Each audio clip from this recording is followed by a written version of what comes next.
I was assigned as a member of the Secretariat staff to do the State Department advance for a vacation trip that President and Mrs. Reagan were going to take to Barbados.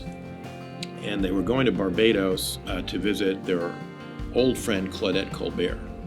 And a presidential advance and a presidential trip involves the president traveling along with his 900 most intimate friends and advisors, because you've got the Secret Service and you've got everybody else. And when we showed up on the very first site survey, 6 months before the Reagans were going to go to Barbados, we went to Miss Colbert's house, and there were people from WACA, the White House Communications Agency, from the Secret Service, from the State Department, all the other elements of the government that are involved in a presidential trip. And they started saying, well, we're going to drill holes through your garage wall here, and we'll put the WACA command post, and Secret Service will be here. We'll run phone lines into your house, because the president has to be able to communicate, particularly in the height of the Cold War, with the people who have the nuclear football at all times and whatnot. And after about an hour and a half of this, Miss Colbert, who was in her 80s at the time,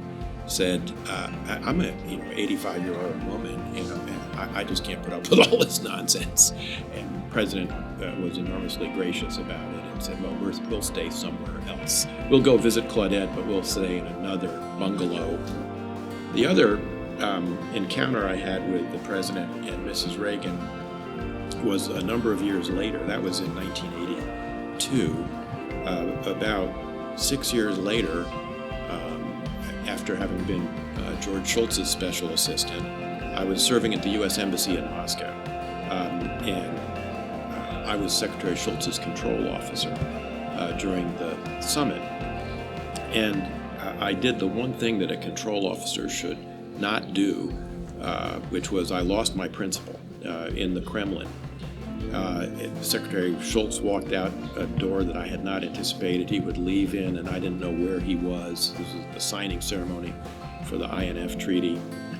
We did not get to go to the Kremlin very often, in the Cold War. So I was trying to find my way out of the Kremlin Palace, and went running to try and get to the motorcade, and I saw a long staircase with a lot of red carpeting, and I ran down.